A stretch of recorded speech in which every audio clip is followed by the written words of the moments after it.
10वी 12वी आणि पदवीनंतर आता पुढे काय? वैद्यकीय क्षेत्रातील करिअर आणि 100% रोजगार व्यवसाय मिळवून देणारे पॅरामेडिकल कोर्सेस आजच प्रवेश निश्चित करा. पॅरामेडिकल क्षेत्रातील आधुनिक कौशल्यपूर्ण प्रशिक्षण आणि दर्जेदार शिक्षण देणारे विश्वसनीय केपी पॅरामेडिकल इन्स्टिट्यूट, शाखा हडपसर, पिंपरी, कात्रज, सातारा. काय त्यांनी याचं उत्तर खरं तर सगळ्यांना माहिती आहे रडीचा डाव कोण खेळतंय. आणि जेव्हा अर्जावर ऑब्जेक्शन घेतलं गेलं त्यानंतर मनसरमध्ये काही कुणाच्या कार्यकर्त्यांनी फटाके फोडले, ही गोष्ट जर आपण बघितली तर त्यावरून कळून जात आहे सरळ सरळ मैदानातला पराभव हा स्पष्ट स्वच्छ समोर दिसतोय. त्यामुळे अशा पद्धतीनं रडीचा डाव खेळून अर्ज बाद करण्याचा हा एक प्रयत्न झाला होता, पण तो प्रयत्न नियतीने जेव्हा ठरवलेला आहे, सर्वसामान्य जनतेने निवडणूक हाती घेतलेली आहे, त्यामुळे असा कुठलाही रडीचा डाव यशस्वी होणार नाही.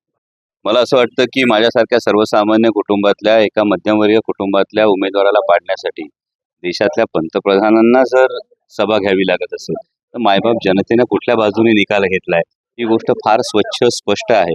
आणि त्यामुळे 15 वर्ष संधी मिळाल्यानंतर सुद्धा कुठलंही सांगण्यासारखं काम नसल्यामुळे मुख्यमंत्री असतील, 2-2 उपमुख्यमंत्री असतील, हे कमी पडले म्हणून आता माननीय पंतप्रधानांची जर सभा घ्यावी लागत असेल तर ही गोष्ट स्वच्छ स्पष्ट आहे. पण माननीय पंतप्रधान आल्यानंतर 2014ला त्यांनी आवाहन केलं होतं गॅस सिलेंडरला नमस्कार करून मग मतदानाला जा. त्याच पद्धतीनं माननीय पंतप्रधान आल्यानंतर याची सगळ्यांना आठवण होईल. गॅस सिलेंडरला नमस्कार केला जाईल, त्यानंतर जो बेरोजगार चेहरा घरात आहे त्या चेहऱ्याकडे पाहिलं जाईल, एकूण महागाईच्या महिन्याच्या बजेटकडे पाहिलं जाईल आणि मग लोक मतदानाला बाहेर पडतील.